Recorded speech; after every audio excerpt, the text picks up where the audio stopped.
अभिरक्षा में, न्यायिक अभिरक्षा में किसी की भी मृत्यु अगर होती है तो ये एक गंभीर विषय है। उसके बारे में मैजिस्ट्रियल जांच होगी, विधिवत इंक्वायरी होगी और उसके बारे में आख्यान न्यायालय को भी प्रस्तुत की जाएगी। दुर्भाग्यपूर्ण है कि बावजूद सर्वोच्च और सर्वश्रेष्ठ चिकित्सा के मुख्तार अंसारी को दिल का दौरा पड़ा। अभिरक्षा में, न्यायिक अभिरक्षा में किसी की भी मृत्यु अगर होती है तो ये एक गंभीर विषय है और उसके बारे में एक प्रक्रिया बनी हुई है। प्रक्रिया यह है कि उसके बारे में मैजिस्ट्रियल जांच होगी, विधिवत इंक्वायरी होगी और उसके बारे में आख्यान न्यायालय को भी प्रस्तुत की जाएगी।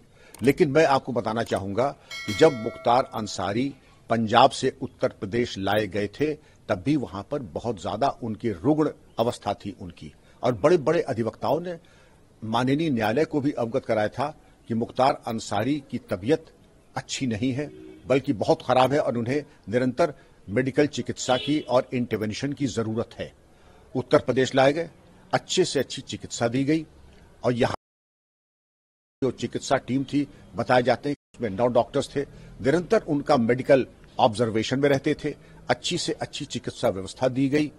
ये अब दुर्भाग्यपूर्ण है कि बावजूद सर्वोच्च और सर्वश्रेष्ठ चिकित्सा के मुख्तार अंसारी को दिल का दौरा पड़ा, जैसा कि बताया जाता है, और उससे उनकी मृत्यु हो गई।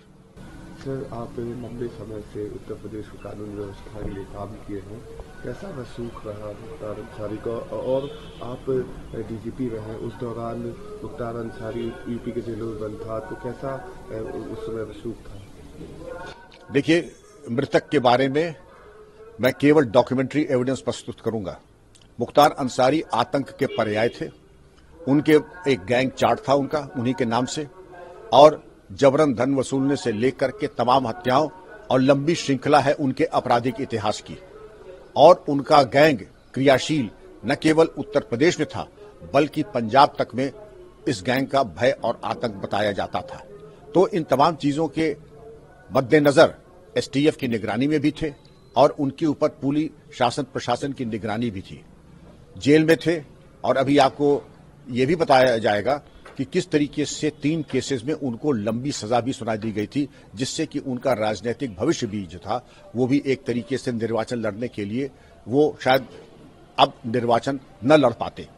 इन तमाम परिप्रेक्ष्य के अंतर्गत ये भी कहा जा सकता है कि शायद उनको मानसिक बहुत आघात लगा होगा, स्ट्रेस में रहे होंगे, तनावग्रस्त रहे होंगे, और बाकी इसके ऊपर उनके मन मस्तिष्क पर, शरीर पर क्या प्रभाव पड़ा होगा, ये चीज तो अब डॉक्टर्स इसके बारे में बेहतर प्रकाश डालेंगे।